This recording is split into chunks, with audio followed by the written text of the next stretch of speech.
award-winning Fergo on the Freak podcast. I'm the bloke from Rugby League Project, Andrew Ferguson. You can find me on Twitter at AndrewRLP. And join me as always is the glorious LeagueFreak. You can also find on Twitter at LeagueFreak. How you going there, mate?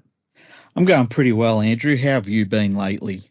Yeah, not too bad, not too bad. Excellent. Things have been going cruisy. Yeah. I've just been going around just swearing a lot because I know it pisses off Dean Ritchie.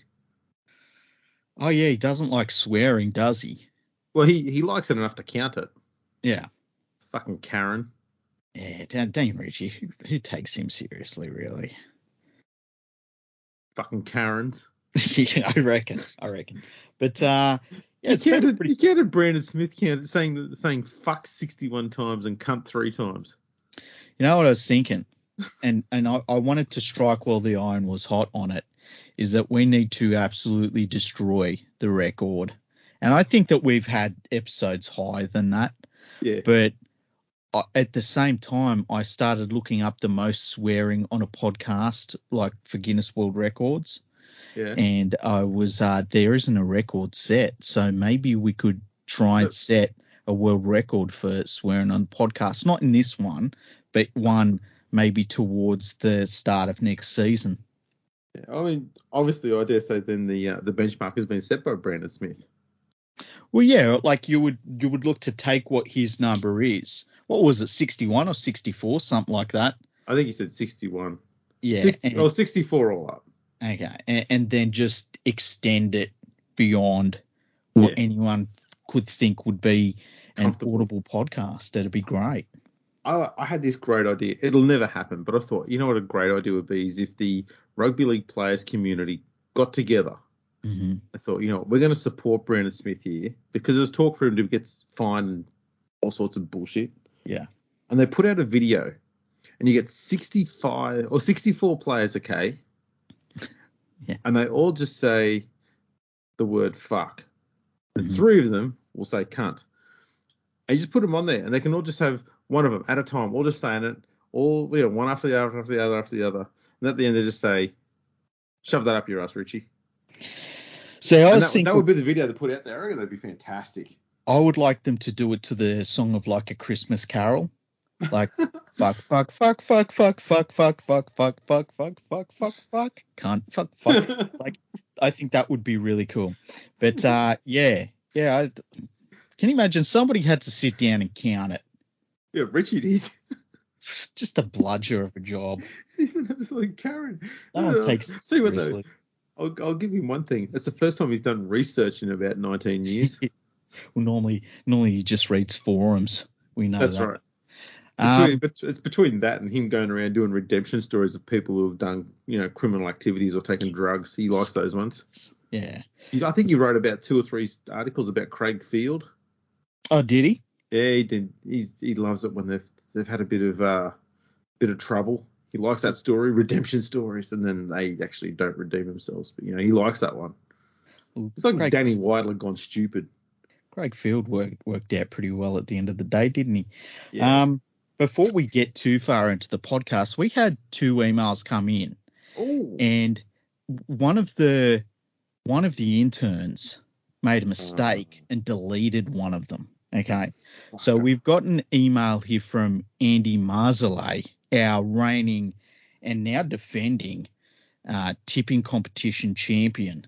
Yes. And so we've got an email from him, but the other one went missing. So if you've sent an email in the last 2 weeks to the podcast, you might have to send it again. It was a pretty big email. I didn't read through it because I like to read them when we go to air. I don't like to be prepared or anything for them so that you get a real reaction out of us. But yeah, so there's an email that went missing. So if you sent one and you're wondering what happened to it, resend it. Okay. Because we lost it. Bloody interns. No, we didn't. Well, the interns did. We didn't learn it. Yeah. Can I just say too that you can send it and be sure that it won't happen again because that intern has been killed. I mean, sacked. Yeah, well, they same thing. Terminated. That's the word. Let go. It's like in Commando where he says, "I let him go." Do you know that? You probably haven't seen Commando. No, I haven't. Is it like Die Hard? It's all right. It's no, it's nothing like Die Hard, really. Okay. So anyway, we should do this email from Andy, hey? We should. We really should. Okay, the subject is World Cup, COVID, and Wallabies. What's COVID? Okay, here we go. Like you guys, I was sad to see the Rugby League World Cup postponed, but I agreed with the reasoning after the vast majority of players spent the second half of the season away from home. However, given all the bleating from the north, he means England, and how the Wallabies are touring, blah blah blah blah blah, and the worsening COVID crisis there now, plus this new variant, how good is that decision to postpone looking now? With the increasing number of players and staff on the Wallabies tour coming down with COVID and the Barbarians game being cancelled, the Northerners are lucky the Australian Rugby League Commission are happy to wear the big boy pants and make the big calls. Imagine a similar situation in a World Cup. Teams would be decimated with even a handful of players going down. And how would you catch up on the missed games? Interested in your thoughts on the Northern complainers? He means England. Now the Wallabies tour has been hit by COVID. I agree with everything Andy says. Yeah, although I think it would be apt that they had the World Cup there now, because just like the Super League season last year and their lower grade competitions this year, England would just go, yeah, you know what, let's just ignore those games and forget about them and move on. And so you just have teams playing 4 games in the pool, and then other teams in that pool would only play 1 game, and you'd be going on this weird percentage thing they'd sort out. It'd be hilarious. It'd be like going through the World Club Challenge of '97 all over again. Let's just make different rules for different teams to make sure the teams we want in the finals reach it. Yeah, you just get the feeling, because we all know the International Rugby League is so poorly run, so utterly devastatingly poorly run, and it's well known that they would have no backup plan for if games were postponed. And yeah, you would get to a point where it'd be like, you know what? We worked out on percentages that a winless England team just happen to be in the final. And Australia has to play Tonga to advance to the final, even though they've both won all their games. And yeah, this new COVID variant, so far it looks like it's less of a problem than the last couple have been, which is good news. But over in England, they've got 50,000 cases a day. Day. That's unbelievable.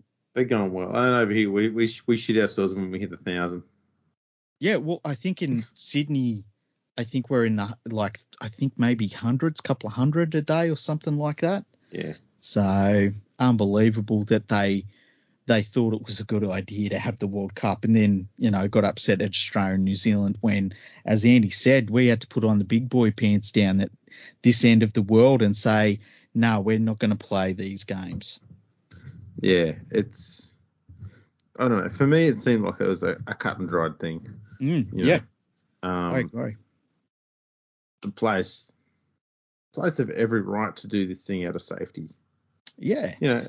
As we know, there was an English rugby league fan who liked to bring up historic issues in the past to try and justify their argument. Mind you, they did it stupidly. Mm-hmm. But if we want to go down that avenue again, I mean, we had players taking what they deemed to be a pretty severe risk back in September of 2001 to fly over to England to play in a rugby league tour. Mm-hmm. And for many of those who don't understand what was going on then, I mean, that was just after was it 2 weeks after the September 11 attacks? Oh, man, it must have been pretty close. It's got to have been within the month. Yeah, it was definitely in the month. I'm pretty sure because the first game was due to be played on within the first week of October. So they were definitely flying over in the tail end of September. Mm-hmm. So I'm pretty sure it was only 2 or 3 weeks after. Yeah. We did that for English Rugby League. But remember when the Great Britain team, they forged ahead through mine-laden seas back in the 40s? Do you remember that story, Andrew? I do. As I relayed to you, I think in a private message, it was mines that the British put there. Yeah. Again. Hope you're listening, Tony, you dickhead. So while we're talking about English bleating, there's been a story come out in the last week where somebody asked I believe it was the chairman of the Penrith Panthers, if they'd be taking part in the World Club Challenge. And they said, look, when you look at the COVID situation and worldwide travel and quarantine rules and things like that, it's really impossible for the Panthers to go over and play. It's just not feasible. But if St Helens want to come over and play the game, they're more than welcome to come over. They would schedule a game at Penrith Football Stadium, welcome St Helens with open arms, and they would set aside a date for the game if St Helens wanted to. And St Helens' reaction to that has been to piss and moan and cry and say that the Penrith Panthers are running away scared from them. So the team that's running away from playing a game are blaming a team for running away from playing a game? Yes. Right. Yeah. See, I think the problem here is Penrith didn't offer enough. Well, Actually, no, hang on. I'll change that. I think they offered incorrectly. So instead of offering to play the game at Penrith, they should have started with, we'll give you something else that, you do like over there in St Helens. That's how you got to get them to the table. Then you offer, stuff to do with the game. You've got to invite them over first with something that they'll be interested in. You put the carrot in front of the horse before you get the footy game going. You got to entice them, man. And what would you say they like in St Helens, Andrew? Well, I was gonna throw it back at you because I've actually not been to St Helens. I've never been to St Helens. Yeah. Maybe you could say that. I don't know. Maybe you could say, you know what? We're pretty certain that St Helens and Wigan are the same. So if you want to prove us wrong, come on over and let us know. Otherwise, if St Helens don't want to come over, then we'll just get Wigan to come over.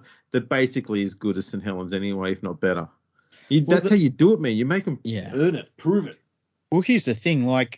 Remember Wigan come over to play Brisbane in the mid-90s? That was a pretty impressive side, though. Yeah, well, but they made the effort. They come over, they played the game. And then even a few years ago, Leeds come over and they played the Melbourne Storm at Amy Park down there in Melbourne. Yep. And I guess there are certain teams that have that ambition and they have no excuses. They're like, we want to play the best team in the world and we're going to do it and we'll play them anywhere. St Helens just isn't one of those clubs, and that's okay. I've got no problems with that.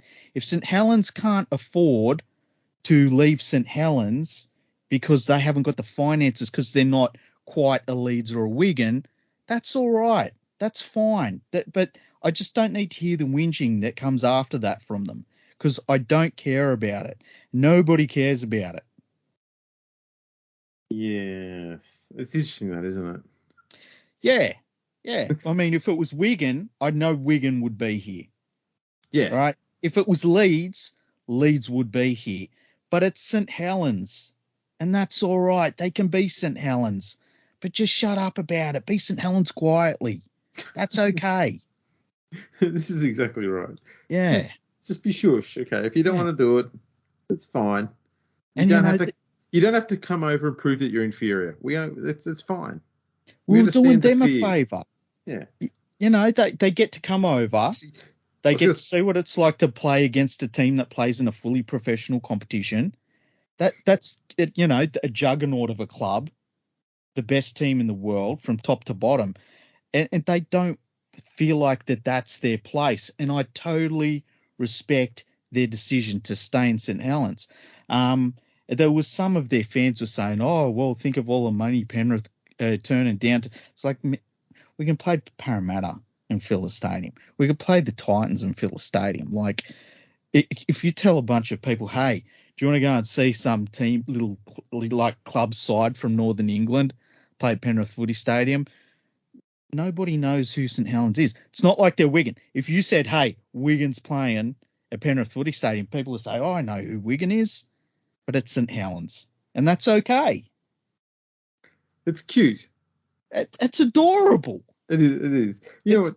I was just thinking there's a way to entice them to come over and say, look, we know that you've probably got a good chance a good result here because you're not playing the Roosters. Yeah. I mean, we know it's a lie, but it might be just something to entice them to come over. You're not going to be playing the Roosters this time. Yeah.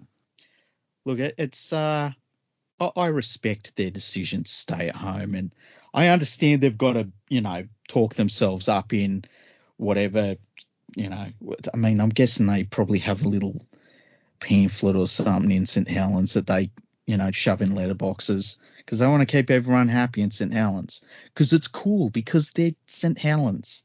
It's not like they're Wigan or Leeds. I'm totally cool with their decision.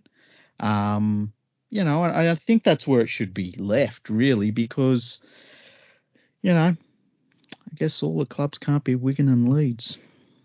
That's true. I mean, you've got to have something to aspire to. I mean, they're getting there. They'll get there one day. Yeah, they're getting there. They're going in the right direction. Maybe. We'll give them that much. They're going in the right direction. Probably. Is there any chance that maybe the offer could be extended to the Catalan Dragons? Well, look, we know the Dragons would come over. Absolutely, right? They would. The French are notoriously known for their expansive concepts for rugby league globally. Yeah. They invented the Rugby League World Cup. That can't be forgotten. They would love to do it. Maybe St Helens could offer for the Catalan Dragons to go across because, an international team with ambition and stuff, they could take their place because St Helens don't want to. If we were to hypothesize. Yeah. And I know that this is very unlikely, but let's hypothesize. Given that Catalans lost the Super League Grand Final to St Helens. Yeah. What if they were to come over here, play Penrith in the World Club Challenge, and beat Penrith? Yeah. Does that make Catalan better than St Helens? Would they have to replay the grand final over there? Well, it would say to me that they can beat better opposition than St Helens could because St Helens wouldn't get within, conservatively, 50 of Penrith. Would you then strip St Helens of the grand final that they won? No. Say, you know what? Yeah. You know what? You're not actually that good. You just had one of those occasions where, 9 times out of 10, Catalans would win. You just happen to play them on that one time when St Helens would win. Look, I would let them keep it because you've got to remember that this is a club in St Helens that, the thing was that runners-up medals were like confetti in St Helens. They had so many of them. I mean, just ask Fat Prince Harry. Like he's got 57 of them or something. They're not like Wigan where you go to the Rugby League Museum and Sean Edwards is just like pulling winners' medals out of everywhere. So I have one of my 27 winners' medals that I got as a Wigan player. It's not like that. I mean, let's be honest. They're a burden on Sean Edwards' life. He's had to build 2 extra rooms to his house just to put all that stuff in there. Yeah, exactly. So, but that's all right. We can't all have clubs that are gigantic. Some of them have to be like hobby clubs. And St Helens is a really good hobby club. Like, let's not mistake the fact that they're a really good club for what they are. But they're not a powerhouse. I think that's a good point to end that bit of discussion. Yeah. Now, onto other powerhouse clubs.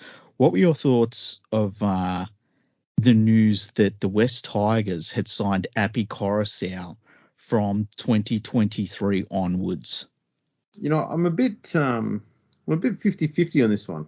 Mm-hmm. On the upside, signing Coruscant means that we're probably no longer in the market for Josh Hodgson, so that's a good thing. Yes. I'm beating around the bush here. That's a fucking fantastic thing. It really is. The thing is, though, I think Coruscant is a little bit below his best this year, and I'm not sure that he's going to get back to his absolute best in 2 years' time. Yeah. So I'm not saying that he's going to be atrocious or bad or anything. I just think that he's had his peak, which was last year. And I think that where he is now is probably where he's going to stay for the next 2 or 3 years, which is probably going to be fine for what the Tigers need. But where is he going to be? Is it a 3-year deal? I didn't see. If it's a 3-year deal, then you got to ask yourself, where's he going to be in 4 or 5 years' time? Is he going to be at that level that we need him to be at? And that's where I look. And essentially what we're going to be doing is, it looks like the club has decided that Little is not the long-term future. So he's either going to be on the bench or shipped off elsewhere, whatever it might be. And I think Jake Simpkin, I may have the wrong name. There's two young blokes in there. One's a half and one's a hooker. I think it's Simpkin is the other hooker. I worry that maybe they're going to be putting him on the back burner for a little bit. And he seemed to be a pretty handy player as well. He didn't get much game time this year. But I'm wondering how much of an impact the Coruscant signing might have on the development of those two players, and whether either of them are going to be released or kept, or what goes on there.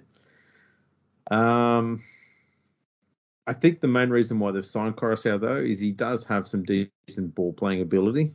Yeah. Which will take a bit of pressure off Brooks. And I think definitely. that's the main reason why they signed him. And which is another. Well, I'm going to say that's another problem, but I'll let you have your bit first. Yeah, and look, he's going to be okay, And you and me talked about Coruscant all year. I feel like it was him and Kickout we talked about in regards to the Panthers, and the thing that worries me about Coruscant is he over the last 18 months he has been getting knocked about a bit, and I think it's taken the edge off his dummy half running. And at Penrith, all we really need is a competent hooker, and he did the job. He was competent, but it's not like he was world beating this year. He'll take a lot of experience to the Tigers, which will be a good thing. And I guess maybe if they look at using him in shorter stints and bring in a youngster to take over the minutes that he is not out on the field, maybe it could work like that. But, at some point they've got to sign someone. Like, they can't just leave the cupboard bare. You got to have talent on your footy team, and he was there and available. And I guess it's better than going into 2023 and not knowing who the hooker's going to be. Reid Mahoney was there and available too.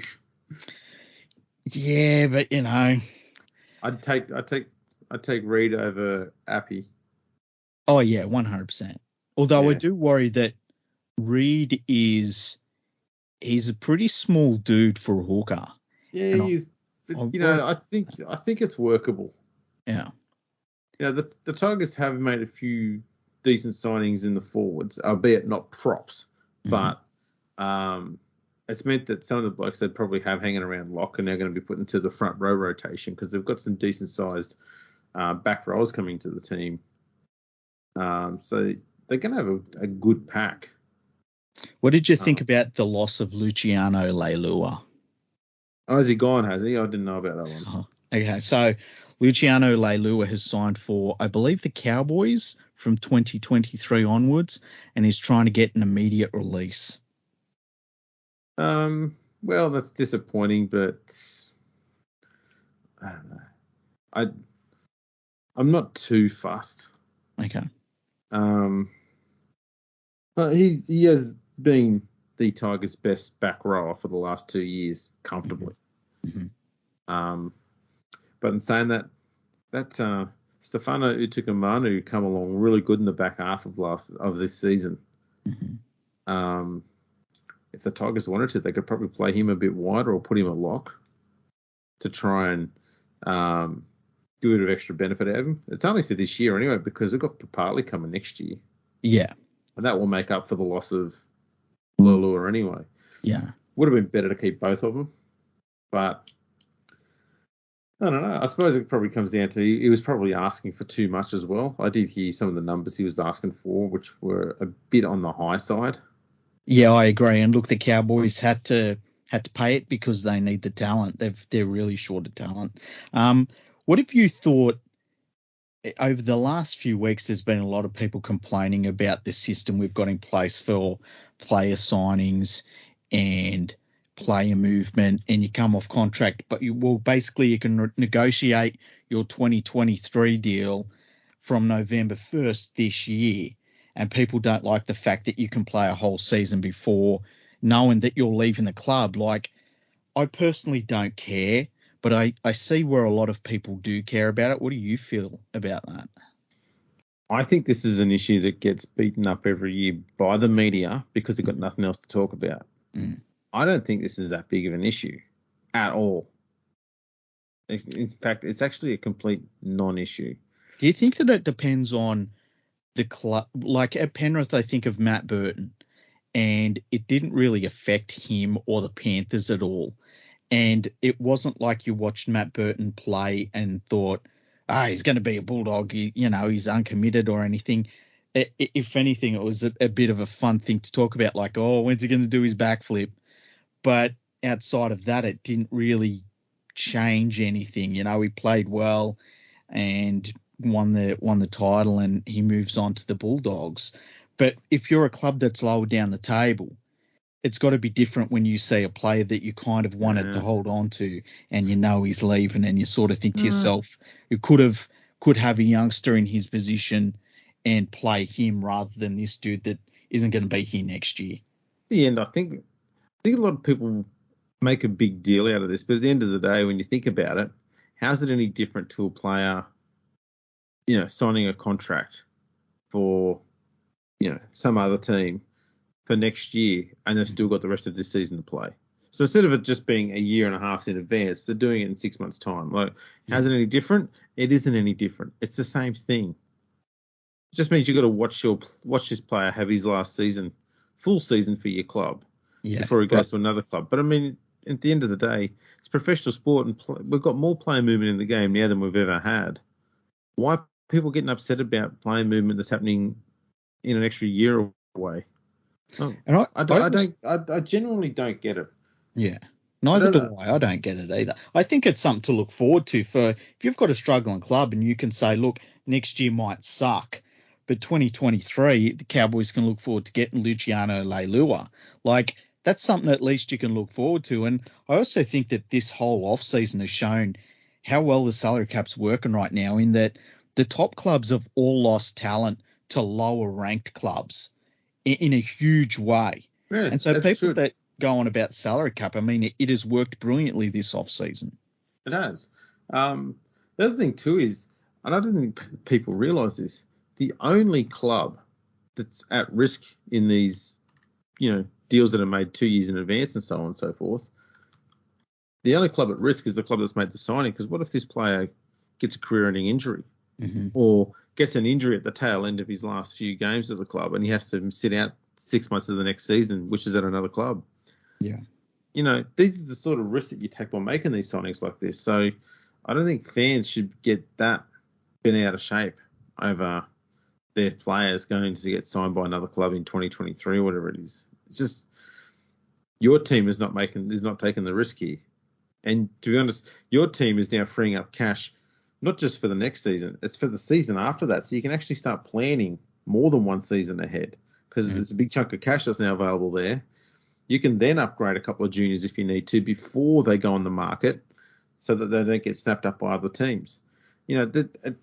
It's a swings and roundabouts thing. You can always make it work in your favour, and there's a reason why a lot of clubs allow that to happen, is for that reason.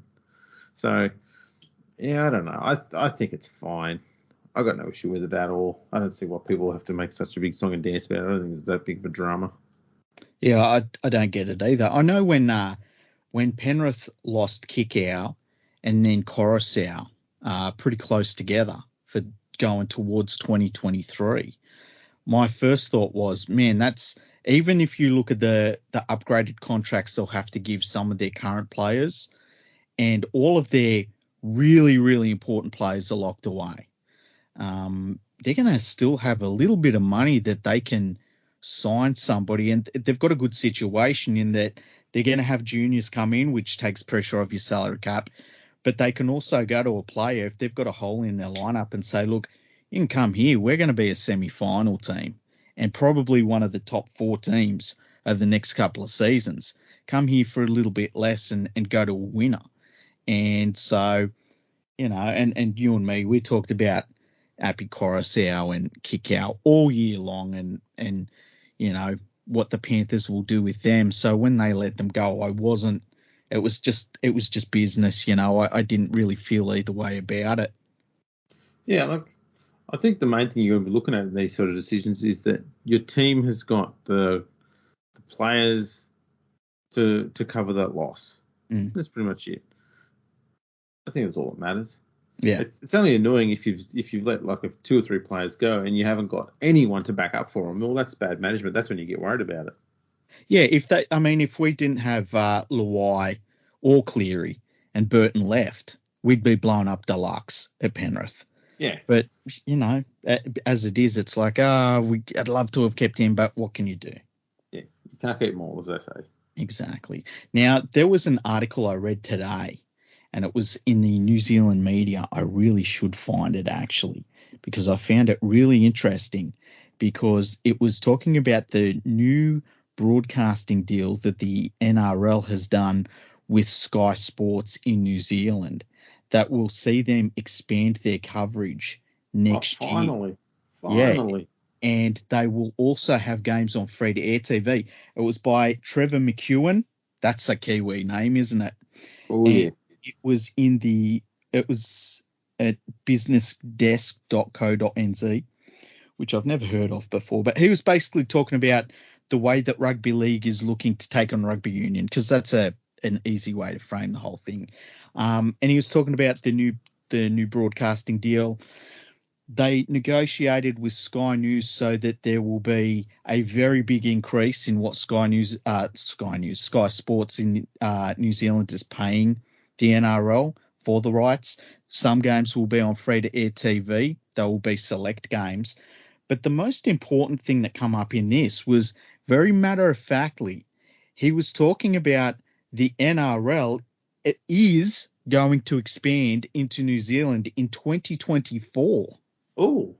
Yeah.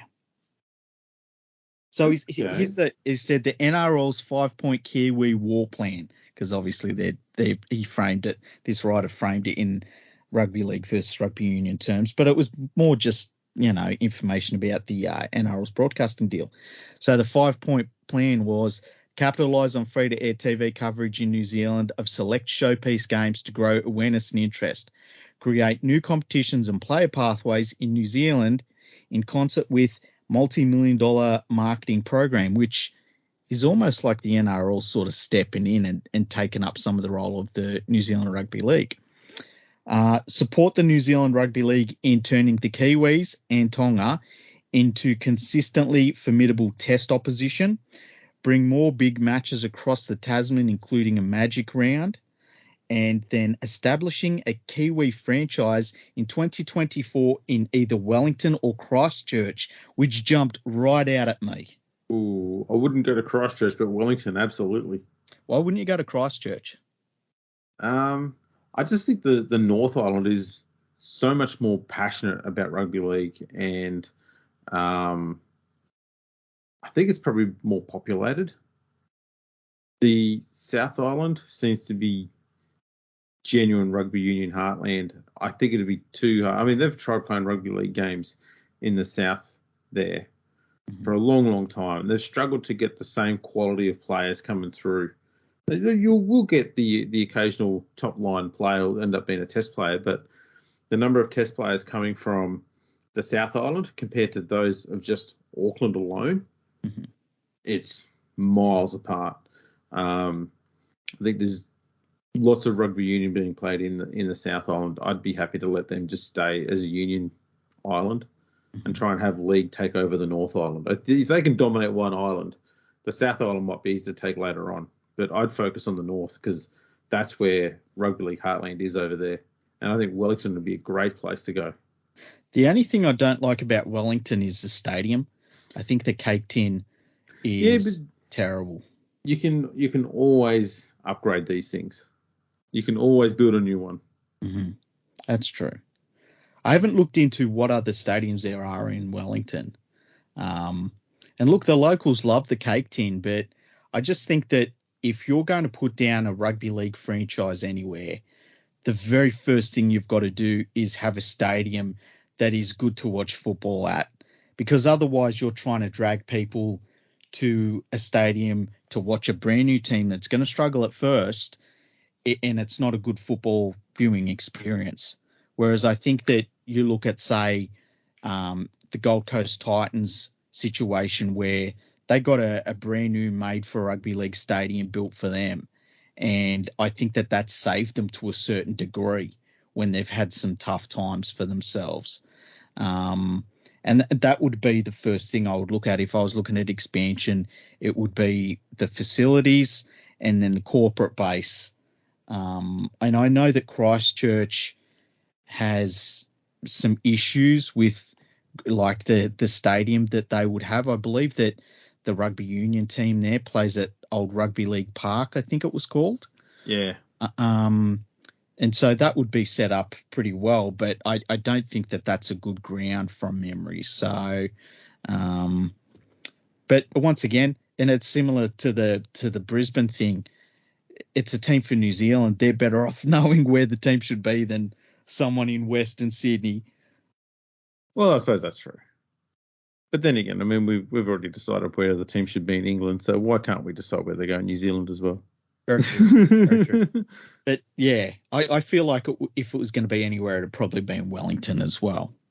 I wish they had a made for rugby league stadium for it. Yeah, as I said, these things can happen. Do you think that the Warriors changed their name to Auckland? No, I'm not sure that they need to be honest. I think people just associate them with Auckland anyway. I think they do too. Do you reckon that a Wellington team would be called Wellington, or do you think they'd call them something different? Oh, I reckon they'd have to go with Wellington initially. Yeah. Just to get that brand recognition up, and then they could change whatever they wanted afterwards. I don't know what they call themselves though. Orcas? Ooh. I reckon Orcas is pretty good. Maybe Gumboots. Why Gumboots? Yeah, I don't know. Sounds good. Wellington Gumboots. Just whatever. Just Gumboots, dude. Yeah, I just think wouldn't it be great if everyone just turns up to the game wearing gumboots and the whole thing is just they're going to be kicking people's ass in with gumboots. It's kind of like the Green Bay Packers with the cheese heads thing. Yeah. Yeah. It's all about game day experience, you know. You're going to make sure you get people interested somehow. You're going to have team specific gumboots. It's like South fans when they turn up to games with big gaps in their smile. Yeah, well, I was going to say that they turn up to their bathroom with no toothbrushes. Yeah. Zing. Oh, boy. But yeah, that was interesting news reading that, and also the pathway changes and stuff that they're going to do over in New Zealand. I thought that was really interesting.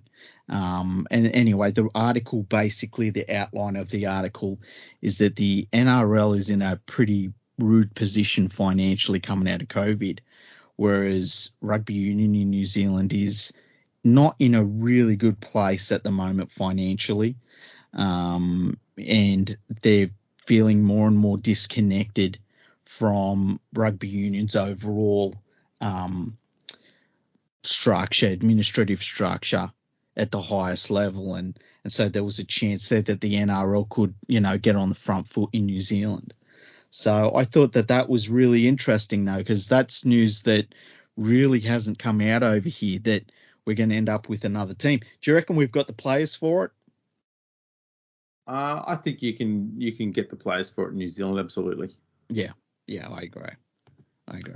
I'll tell you what, I did see an article today, an opinion piece on a rugby union website, where they suggested that rugby union needs to change they need to put in some drastic new rule changes, and one they floated was we should probably look at to see how it would work if we had 13 aside.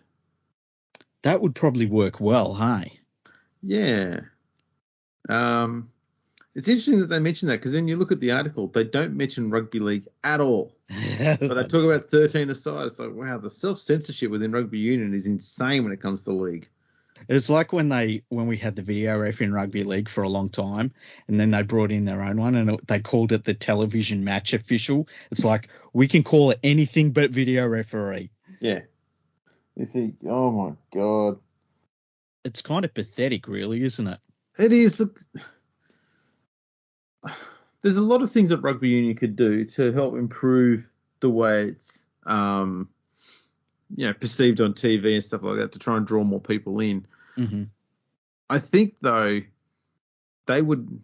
I'm talking seriously here. They would alienate so many of their supporters if they went to 13 aside, because that would come across entirely as, okay, you know what, we're now accepting that rugby league is better, and I think their supporter base would just fucking hate them for it, and they'd never go back. They'll all go and watch lacrosse after that. Lacrosse. Go to polo, drink cheese and wine there. That I've always felt like there's been a couple of different schools of thought about how rugby union is. So if you go over to Europe, they see it more as a kicking game, whereas in this part of the world, they try and promote it as more of a running game. It doesn't really work, but it's just different philosophies about what the game should be. And I think the power base in rugby union is definitely in the Northern Hemisphere. Yep. And that's something we've got to make sure doesn't happen in rugby league. Like the most powerful area for rugby league is Australia, New Zealand, and the Pacific. And all of the nations in that area of the world are very, very important. Now, France is a little bit different because France has always been a running rugby league sort of outward-looking nation in rugby league. But I just think it's important that we have the power base in the right area, in the relevant area for rugby league, and not lose it to an administration that's up its own arse and really trying to keep things lined up for nations where the game is just not going very well, or in some cases fading away and dying. No, I agree with that. He's talking about England. That's going to be the name of this episode. He's talking about England. Yeah. I would ideally like to see someone from France in a major position on the International Rugby League board. Yeah, I agree. They've got the right attitude about International Rugby League and how it should work. I think the only reason we don't have that is because the people involved in the game in France are very much working their asses off at club level, and they kind of don't have the scope to look on even a national basis for French Rugby League. And so they don't have the basis to really look at the international game just yet, but they'll get there.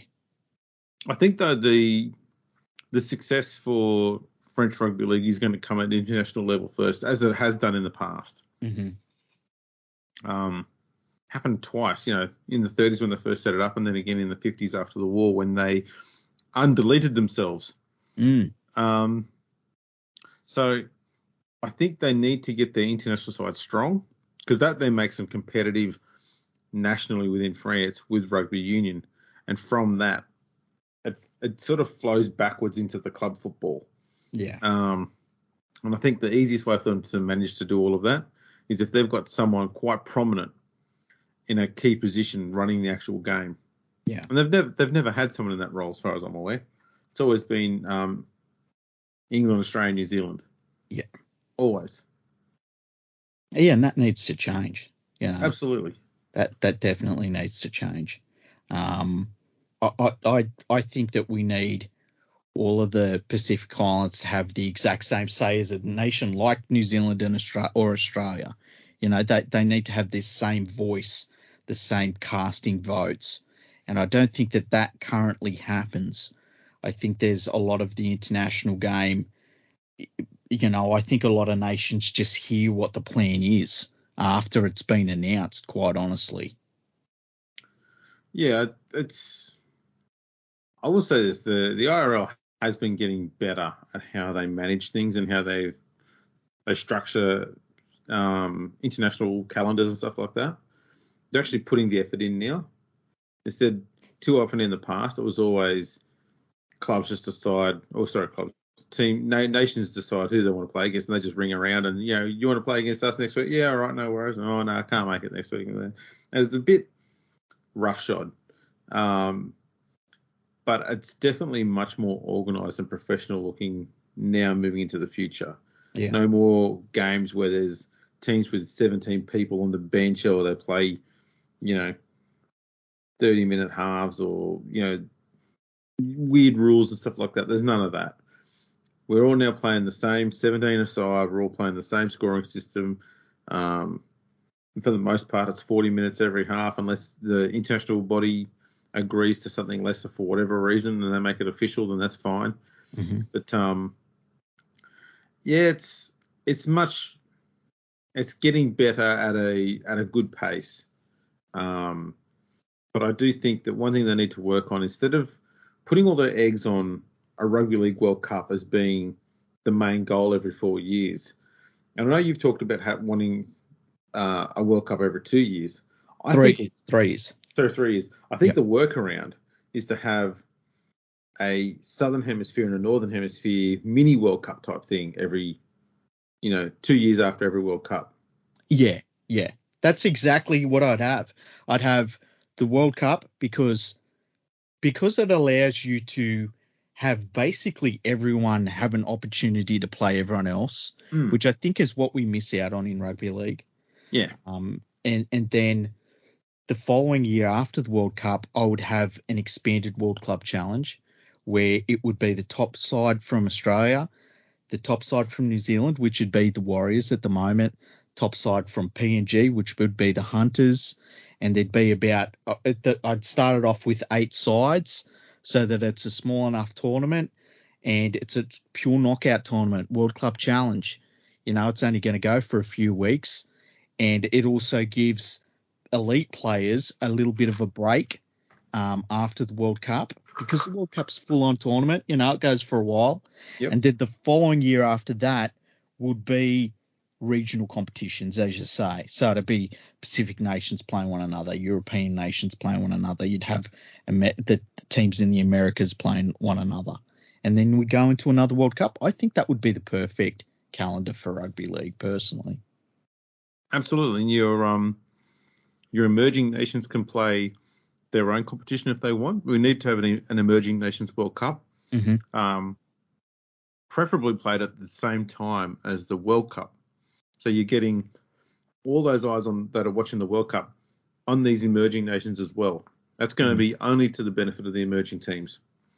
And we desperately need a Nines World Series, even if we only play four rounds in a year. We need some sort of Nines competition that is played and, have a round in France, have a round in New Zealand, have a round in America, and the other one, that doesn't matter where you play it. It just get it running, because we've got this really easy to manage, quick game that we've got in rugby league that is actually really good to watch. It's not just a try fest.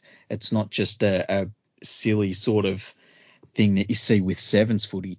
It's better than that. It's got more structure, and we do nothing with it, and that's silly. Yeah, I think that's a brilliant promotional tool that needs to be used as a promotional tool too. Yeah. Obviously, you're making them official games and stuff like that, but yeah, having rounds being played where every team's available and playing them in different countries over the course of a year, that's a brilliant idea. Yeah. As I said, it'd be great for French Rugby League to get that base strong again. Be great for Australia, for American Rugby League. You could even, because you could be playing more than one venue, you could play one round in Fiji, or round in Tonga, a round in PNG. Mm-hmm. You don't need a ton of grounds, you just need one very good ground, and that's it. And they've got those. Yeah, exactly. Hopefully somebody takes that idea to the International Rugby League and takes credit for it from me. So if we were going to support Rugby League Project, Andrew, which is the number one source of rugby league statistics worldwide, what is the best way to do that? You jump onto your computer device. Mm-hmm. Pretty sure everyone's got one now. Well, you've got half of one. I've got half of one. Mine chugs along and then just goes, nah, fuck you, I'm going to bed. It gives up the ghost. Yeah. It goes really well until you start using it. Yeah. Anything more than the screensaver and it gives it up. Oh, I can't run a screensaver. Yeah. That goes, oh, geez, that's too much. No, I just need a new power thing on there, which means I should go and take it to someone. And I just, it's when I'm working, I can't be fucked. So it'll just stay here, not getting fixed forever. But there you go. Yeah, you can go to patreon.com/RL Project, and you can make a donation there from as little as $1 a month. That would be sweet. And while you're at it, Freaky, where should they go if they want to support one of the longest running independent rugby league content creators the world has ever seen? Oh, well, you would go to patreon.com/LeagueFreak, and there are many different tiers you can jump in at. You can start in with $1. You can go to the higher tiers. You can earn yourself some merch. It's pretty cool merch too. I wish I had some of the merch, hey, but I don't support myself on Patreon. Is that weird? No, I don't do that either. I find doing that would be kind of like retweeting your own tweet. Dude, I'm right here. Why would you say that about me? I thought I'd better make it clear, man. It's not cool. It's not cool, man. I love retweeting my own shit, especially when it's something that's upset so many people. Mate, you pay people to do that shit. Get the interns to do it, eh? That's exactly right. That's what we got them for. So have you got anything else happening over the off season? Like what's the deal in the Ferguson realm? The second annual Rugby League project annual. I had a deadline on there for 3 days ago. That's going well. So that will be coming out in the next month? Sometime in May. No, in between computer restarts, I'm managing to get some of the work done on the website so I can move it. So I know you're probably wondering how the hell we're recording this. I'm actually using a laptop. I should probably just use that instead. Sounds all right, actually. Do you have the microphone plugged into the laptop? Yeah. Yeah. Sounds pretty good. It's worth noting that my PC has restarted 3 times while me not using it whatsoever while I've been recording this podcast. Jeez, that's rotten. That's absolutely rotten. Yeah, it's well, when the Rugby League annual is ready to make its appearance, we'll do a whole episode about it and you take us through it, and that's going to be good. It's been a super quiet off season, which has been kind of cool, but it means that we have time to do any subject we want to do, and we're too busy. That's right. Well, this is the other thing too that we haven't done yet, which must be coming up soon, is the King of Rugby League Awards. Oh yeah. Yeah, we keep on putting that off week for week. Maybe we can do that in a week's time. How about that? Sunday? Yeah, I'm up for doing it Sunday. Is there a Grand Prix on Sunday? Probably. I haven't watched the last 2 anyway, so I could have done these things anyway.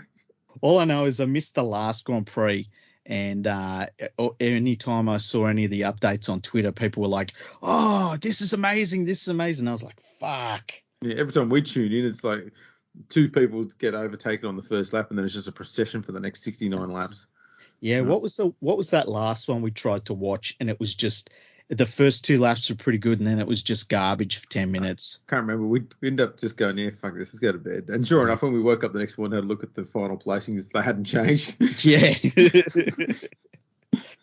I'm happy to see Hamilton drew level with Verstappen, though. I was pretty happy about that. Oh, there you go. Yeah, it's been a bit of a bludge, some of these races this year, but some of them have been pretty good. Yeah. What else is it? Oh yeah, I've done some more writing for the ABC Cricket Guide. You can get that out at the moment. Oh yeah, I saw that. So that's out now. That's out now. Excellent. What did you write in it? I wrote about the struggle that Australia is having with finding opening batsmen. Yes. Or top order batsmen. Yeah. And for years, since the late 80s through till, only a few years ago, they had no issues whatsoever because there was always a plethora of great young batsmen around everywhere, and they'd stay in there and, absolute anchors. There goes the computer again. They're a little bit light on at the moment. So that's the main piece. And then I've done a few profiles on some of the main players this year as well. Are you looking forward to the Ashes at all? Not yet. I don't know why. I've not got into the cricket yet. Yeah, neither have I. Probably just been working too much. I've seen that the English team has talked a lot of shit. And they do that every year. Yeah, and it's like, what are they talking shit about? Like, just shut up. And then the Australian team, I mean, they've had so many weird things happening off the field and stuff. I just think it's a bunch of douchebags versus a bunch of jerks. That's kind of what it is. Yeah. But all I've heard is Perth has been have lost one of the test matches because they don't want to let anyone in. Yeah, it's weird when you isolate yourself internationally, how it kind of stops you from doing things, hey? So no one's allowed in. Okay, you're not getting the test in. We want the test. You know, well, no one's allowed in. Yeah, but we want the. Oh, fuck! What do we do? See, this is where I think that the Australian government should go to Western Australia and say, if you want to become your own country, you're more than welcome, right? We let Western Australia become its own country, and we immediately invade it, right? Because there's nothing. They're not going to defend anything down to Perth. So we just take all of Western Australia, right? We push them all down into Perth. Then we just siege, we just keep them under siege for a few years. They'll eventually crack. And then we divide the spoils between the rest of the other states. Is it weird I think about things like that? No. Good. No. Good. How would we deal with the Queensland problem? What's the Queensland problem? Its existence. Yeah, Queensland is like, what are they going to do? I think we could do the same thing with New Zealand, hey? No, they're fine. Yeah, I know they're fine. There's nothing wrong with New Zealand apart from their PM. But you just blockade New Zealand. Just wait it out. Haven't we been doing that already? Kind of. We've been doing it in a real passive way. Yeah. People that don't know, there's in both countries' constitutions, there's a clause that allows New Zealand to become a state of Australia. They really should invoke it. They really, really should. They'd be a far better nation if they were part of Australia. They'd be a better state of Australia than Queensland. Oh yeah, for sure. Imagine playing Origin against New Zealand. That'd be interesting. Hey, I guess then Australia and New Zealand being one nation would be, you'd lose the Kiwis. You would. Which should be, that's good news for Great Britain. That's one less team to lose to. Yeah, that's a good point. Then they'd be the second best rugby league nation in the world. Oh, they still call themselves that anyway. Yeah, that's right. Yeah. The only world rankings in the whole of sport where a team can lose like so many games in a row and somehow they're still the second best nation in the world. I don't get it. Never have got it. It's a great system, isn't it? It really is. It really is. Especially when it only works like that for one team. Just one team. He's talking about England. Not again. Brilliant. Alrighty. Well, it's been a good episode.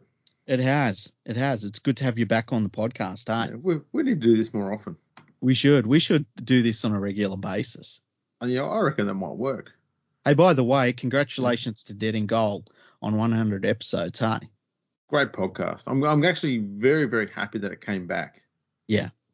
Because it was one of only 2 podcasts that I didn't stop listening to. Yeah. Other than ours, obviously. But there was 2 others. And when they stopped recording for, it might have been almost 2 years, I was like, oh, I quite like the banter over there. The only thing I don't like is their intro with the siren. All right. It's just like a punch in the face. Well, sometimes we need a punch in the face. Yeah, that's a good point. I probably deserve a punch in the face more than others.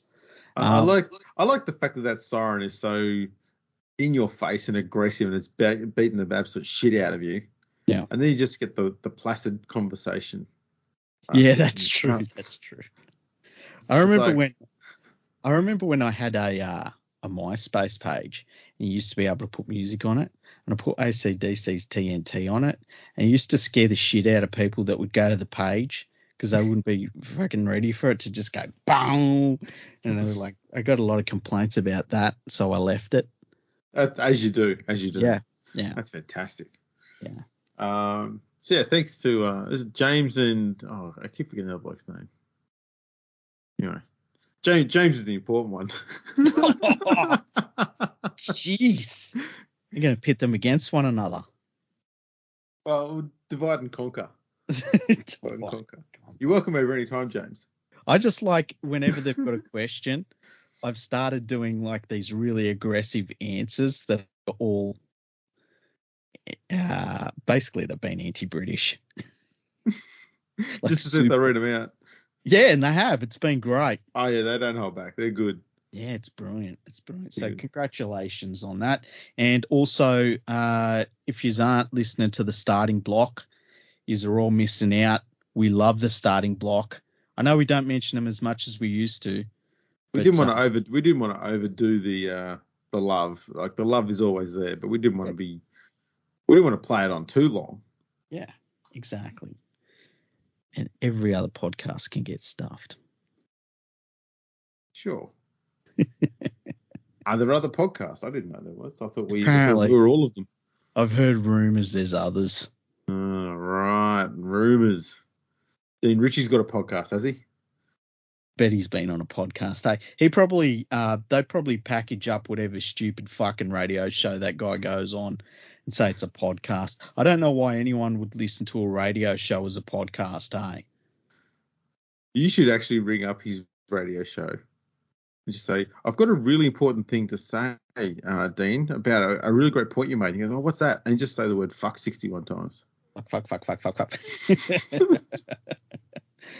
If you go on YouTube and you can look up, C-SPAN in the United States. Yes. Yeah, you look up prank calls into that. Fucking hell, they're so funny. The anchor just sits there straight face, like they don't get over the top about it. They just go with it. Yeah, and there's some of them where they'll ask like, they'll ask a question of a guest that's on, and the guest is just, it goes straight over their head. They don't know what's happened. It's great. I love that sort of thing. Absolutely. Alrighty. Well, people, if you want to check us out, you can find us on the socials at LinkedIn and YouTube. We're also on Instagram and Facebook and Twitter, and man, we're all over the place. I've done that all asked about, but who cares? You've heard it that many times. You know what I'm going to say anyway, so I just sort of mixed it up. Mm-hmm. Check us out on all of those. Follow us on Instagram and Twitter at FergoFreakPod, and we'll catch us later, I guess. Yeah, bye. Hooroo.